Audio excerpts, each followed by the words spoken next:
In this video, I'm going to show you the step-by-step workflow I use to create any amount of video content, reels, YouTube content, ads, or sales videos, all at the click of a record button.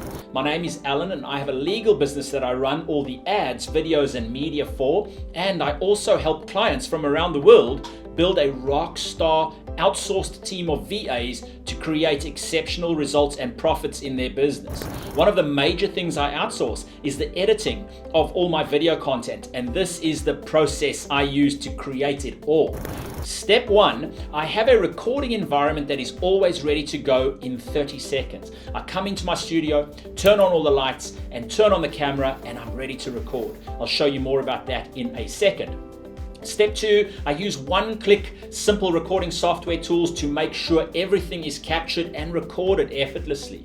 Step three, I have a simple, easy setup for teleprompter style recording. So if I want to record 6 reels at a go, I can have them done in about 8 minutes.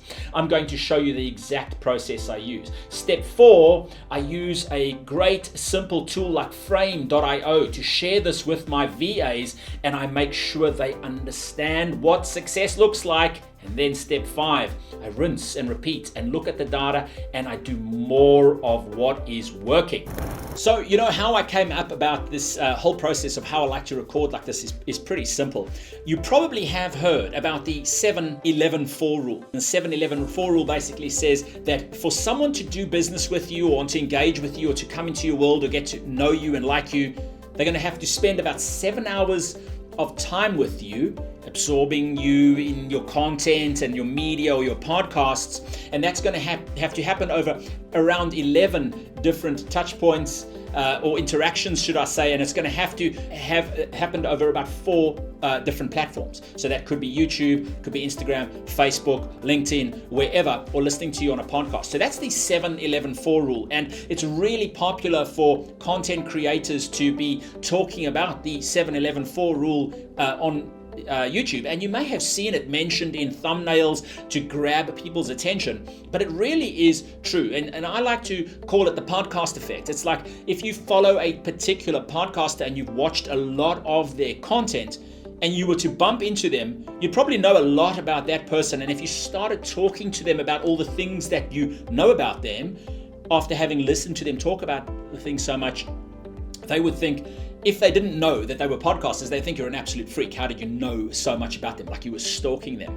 But it's because you have this person in your ears so often, and this regular content builds authority for you out in the marketplace. And this is especially important if what you're wanting to do is gain the trust of someone that you're an expert in what it is that you do, and you want to show them and demonstrate how you can help them by creating content. So this is why the 7-11-4 rule is so important. And I decided I really wanted to become more prolific on YouTube.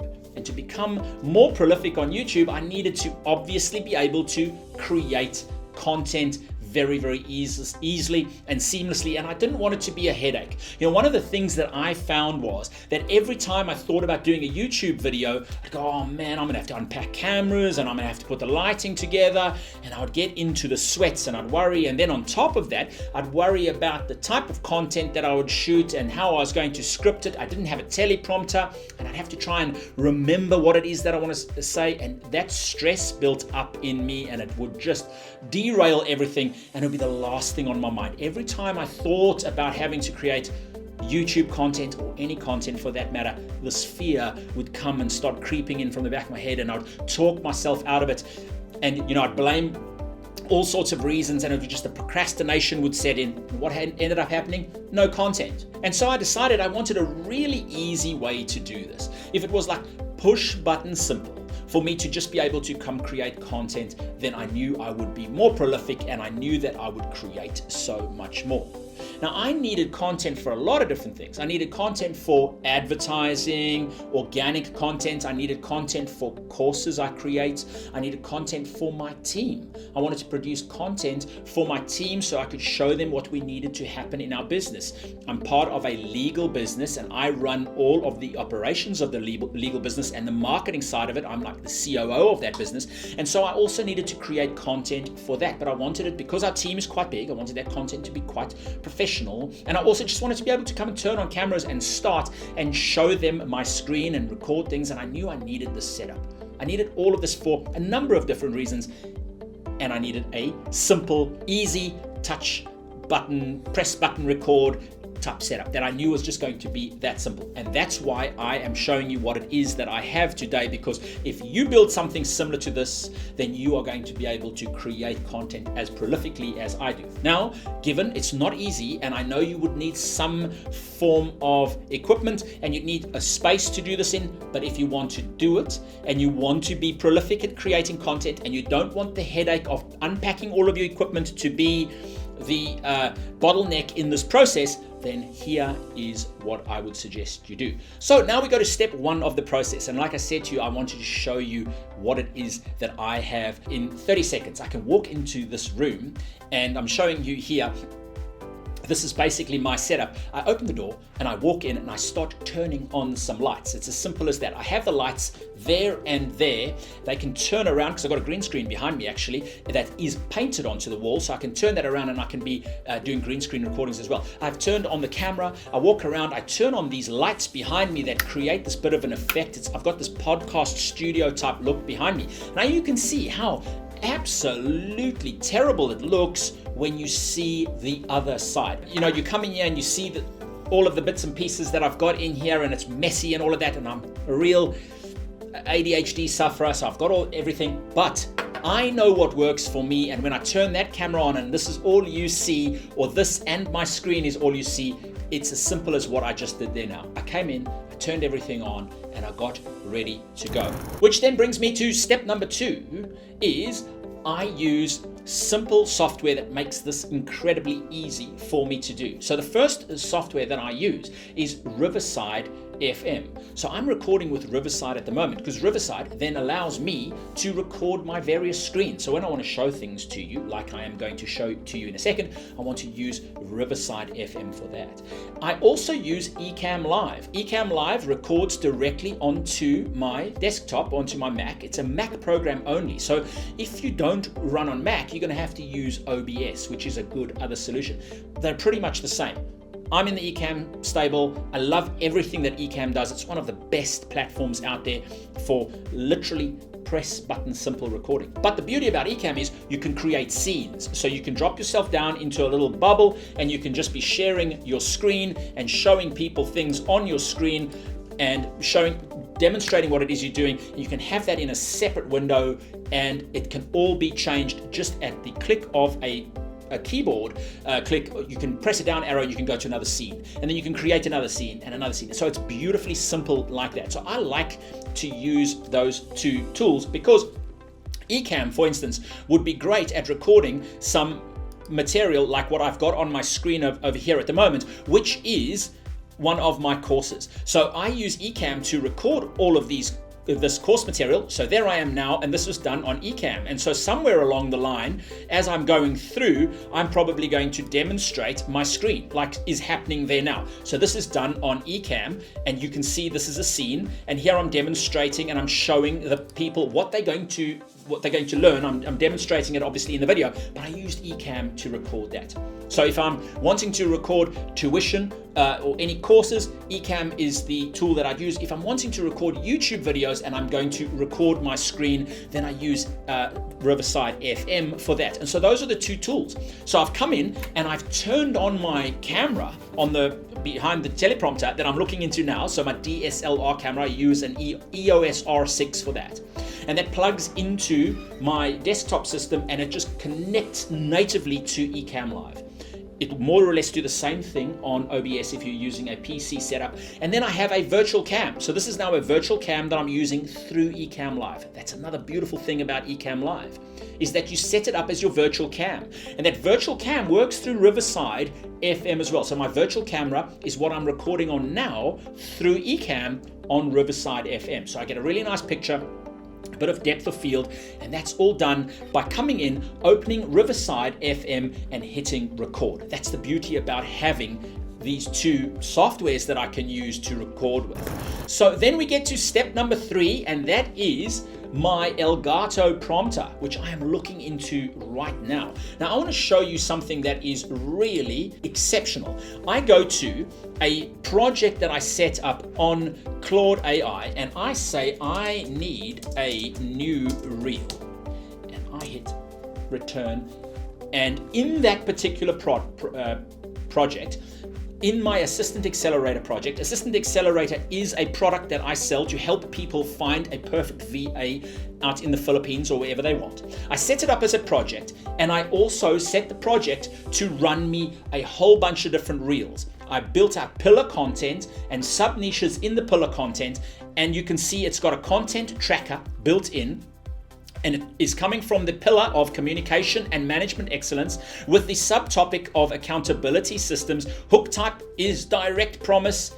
Before after framework, CTA is a question prompt. It goes through how it's built it out, but I also told it that I want a teleprompter version that is ready to copy and paste. And when I take that copy and paste, it's telling me what it's done over here, and I will take that and I will copy and paste that, and I take it and I copy and paste it into my prompter. And so now I'm going to show you as well on the screen how I'm using it on my Elgato prompter. And then I just hit play and the prompter starts working at the speed that I like, and I am just in the zone, and then I record that right off of the prompter. And so I come in and I set myself up. I ask my Claude AI project for a new reel. It gives me the new reel. As you can see, I've got one here as well, another one that I've just copied and pasted out. So I just grab a new reel, I copy and paste it into the software, and I bring it onto the screen, and I hit play, and I record them. And so what I said to you is that I can record 6 reels in about 8 minutes, because I take them all and I go one after the other in my prompter, and I just set play on my prompter and they start going and I start recording.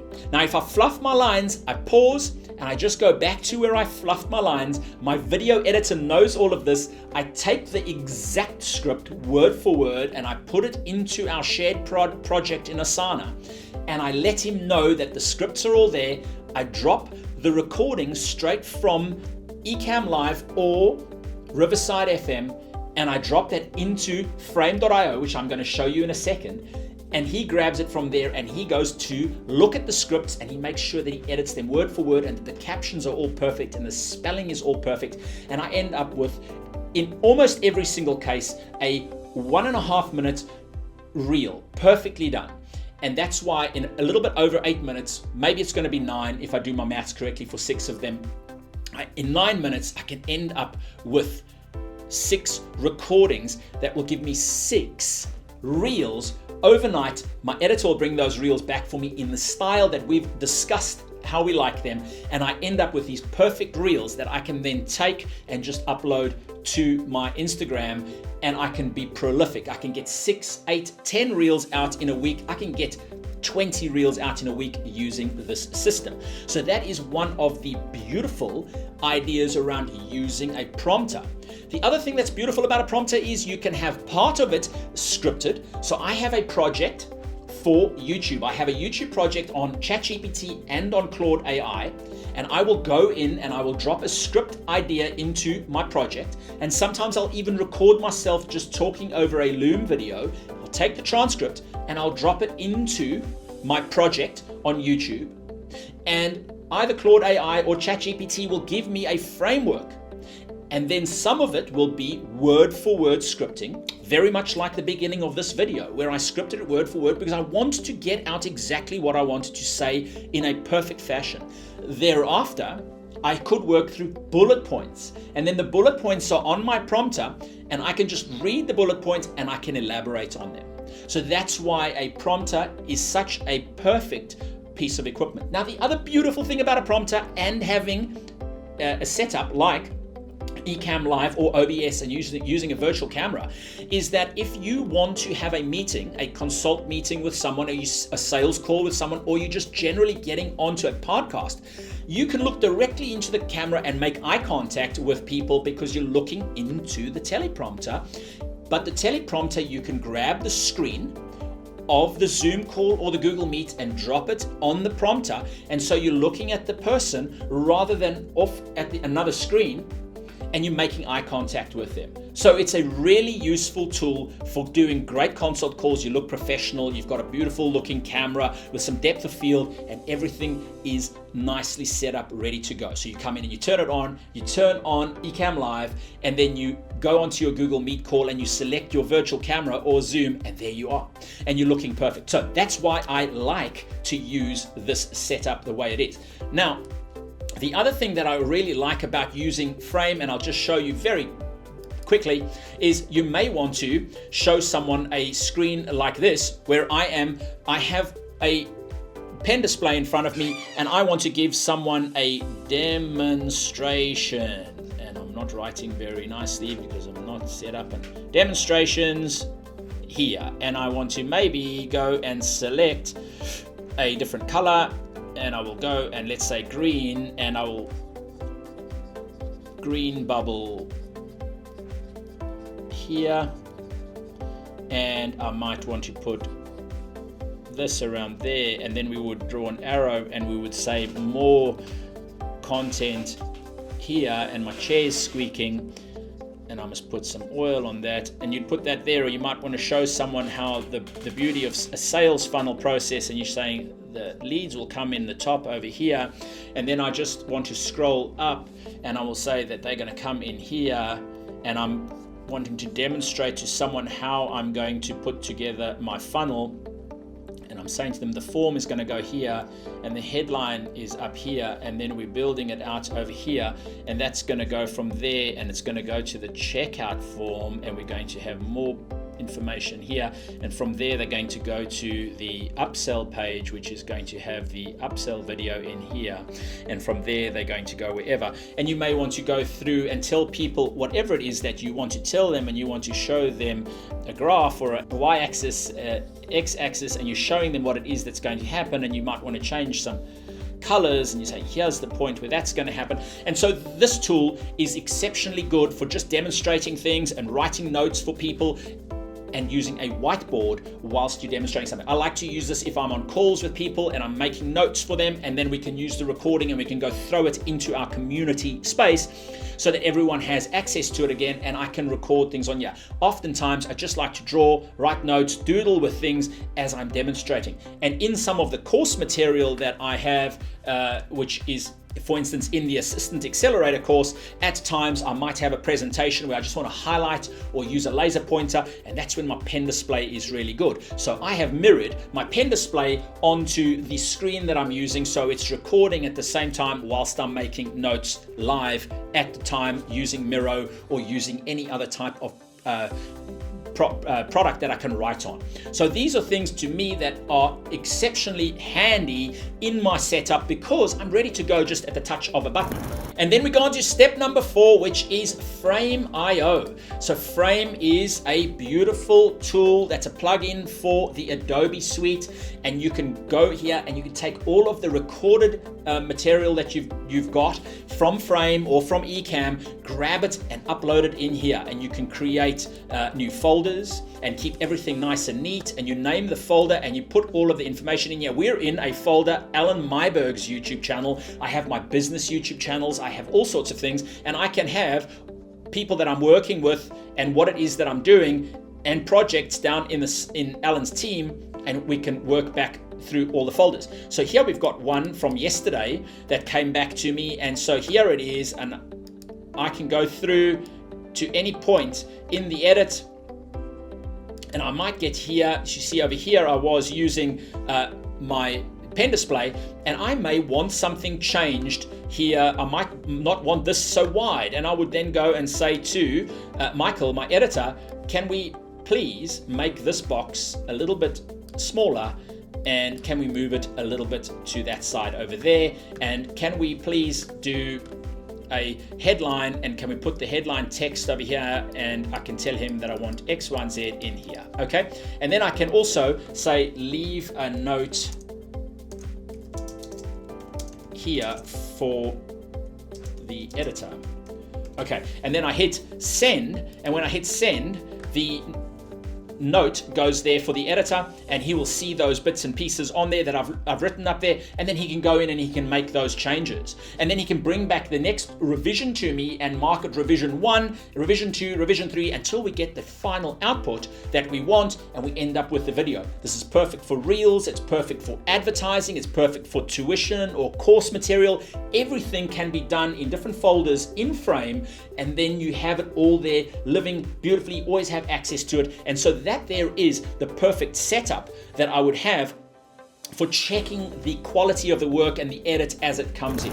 And then that brings us to step number 5, which is just to optimize everything and to just tune the whole process. We're at that last step 4 that I always talk about with your team, where you just look at the numbers, what's working, fine tune everything, fine tune the SOPs, and just get to a better product and a better project. And that there is the process that I use all the time to create prolific content, and the same process that I will continue to use to be prolific on YouTube. So if you like this video, please keep an eye out, because I'm going to be doing more talking about this whole process. And what we did was we walked in here, I turned everything on, it took me 30 seconds. I sat down here, I turned on Riverside FM, but I opened Ecamm as well, because I turned on my virtual camera. I opened up the desktop apps that I'm going to use, because I wanted to show you the way in which I do things.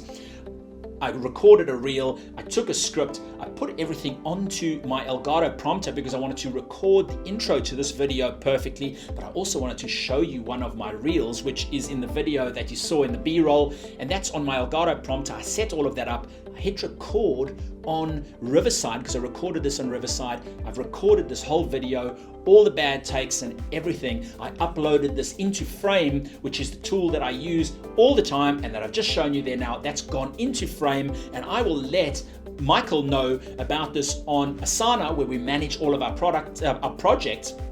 I'll let Michael know about it, that it's waiting for him there, and he's going to turn this into a perfect YouTube video that you're watching right now. This is the end result of this whole process. I hope you liked it, and if you want to see how I use VAs across my whole business, I have a video on my channel going in depth into how I use VAs. I'll try and see if I can link to it up here in the video. If not, like and subscribe on the channel, and I will show you more videos about things like this and how I use all of these tools and how I build out everything in my business using excellent VAs and using video to sell more. Thanks, and bye for now.